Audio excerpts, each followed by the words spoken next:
Hello, everyone. This will be my last teaching memo. I'm sure you're all very sad about that. The weather has been cold up here in Dutchess, although evidently it's been that way all the way down to Georgia. The end is near, and this is the last week of the semester. Time to wrap everything up. Hanukkah ends today, and there are 15 days till Christmas. I love Amazon Prime, streaming video, free shipping, as well as a free book every so often. Enough of that. Housekeeping. The course ends on Monday, December 17th. That's a week from today. I will be closing my grade book the following Friday, December 28th. If you're planning to take an incomplete, you must have completed at least 75% of the requirements of the course. So please contact me by email or phone if this is a course of action you are contemplating. I have closed the last discussion board and thought that there was some very good discussion about the differences between Mr. Jones and Marissa and Miss W and Emily. This is formative assessment grading discussion is very crucial to all current and prospective teachers. Remember, what Miss W did was a process, assessment for learning. Formative assessment is a process as well, probing understanding and then modifying instruction or having students adjust their learning. Remember the mantra, Dr. Tom's mantra, and also Chapui et al.'s mantra. Where am I going, which is your learning targets? Where am I now, formative assessment, and how can I close the gap, feedback and self-evaluation. You need to check your grades and make sure all your assignments have been handed in. For those of you who owe me a good deal of work, you will be hearing from me via email, and that's not many of you. There still are several people who have not done either of the double entry journals, the one on RTI and the one on test prep. So get going on that. Especially the last one is worth a great deal. Many of you will be completing your revised select response test.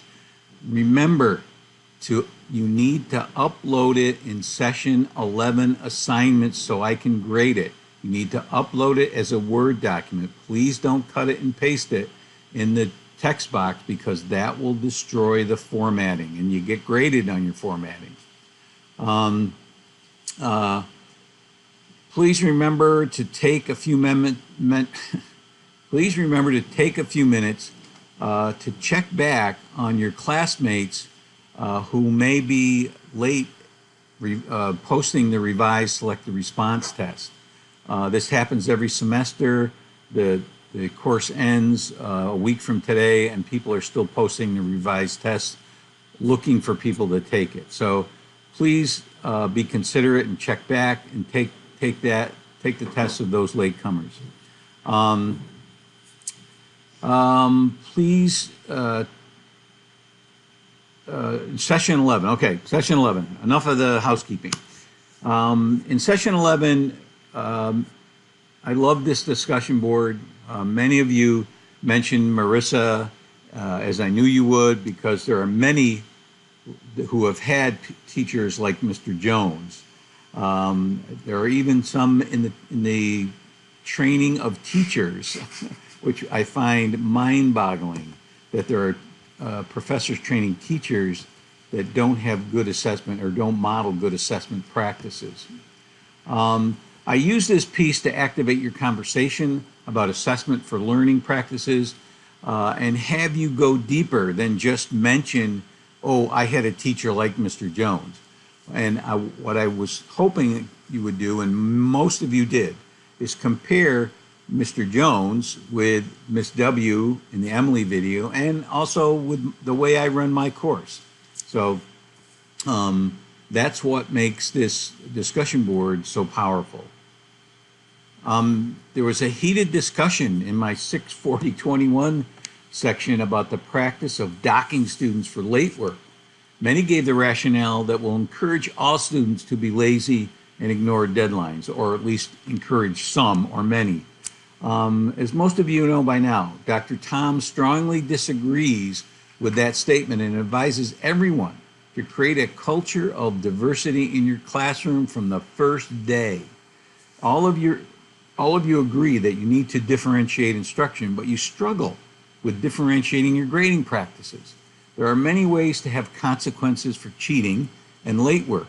Punishing with grades should not be one of them. Enough said on that. You will have to struggle with that yourself if you don't agree with me. The acceptance of late work and allowing students to do work over was mentioned often.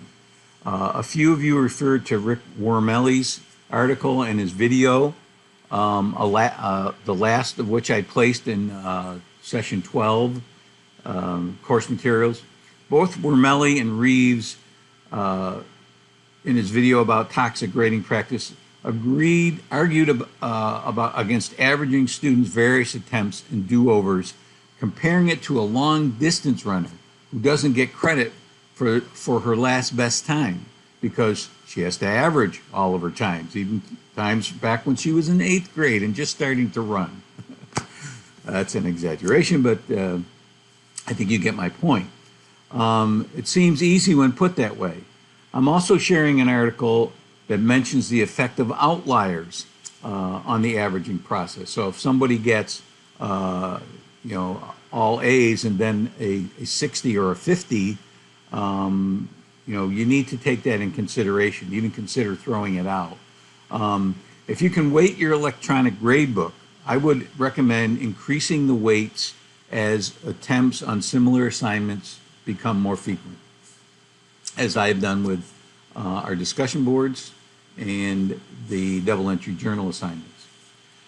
Often we don't see the power of allowing students to do work over, but several of you mentioned you appreciated my practice of allowing do-overs. Just think how you feel when you know your an assessment is not do or die, that if you miss something or make a mistake, you can go back and fix it, just like in a real job. Oh. Throughout this course, I brought up Ms. W's goal that everyone can get an A+ in this class, which is my belief in all my courses. I mentioned in the discussion board that one semester, the lowest grade I got was an A-, and how I was chastised by my supervisor because he considered it grade inflation, whereas I thought I did an exceptional job teaching and designing my course. He called it grade inflation. My whole self-esteem was deflated. Finally, if there's anything you need to take away from this course, it's the power of formative assessment. If you remember back in Fisher and Fry, the days of making lesson plans for the year are over, and you need to vary teaching and time so learning stays constant. We need to use formative assessment to guide us, reteach, regroup, and allow students to adjust their learning as well. If you want to be a great or better teacher, learn how to use formative assessment. As a reminder, there are resources in Session 10 ancillary materials and in additional course materials that you should download. I have those links here in my teaching memo. One is a manual by Judy Dodge entitled 24 Quick Formative Assessments for a Differentiated Classroom. In additional course materials, you'll find 60 formative assessments and 53 ways to check for understanding. So add those up, 26, 24, 60, that's 84, that's 137 ways to do formative assessment, 137 ways. There are a lot of repeats in there, but still, there's a ton of things that you should download and put in your bag of pedagogy. So that's it for this semester. I hope you gained a great deal of information about assessment in this course, and I look forward to reading your baseline surveys and how much you've grown. Good luck, everyone. Go forth and do good assessing.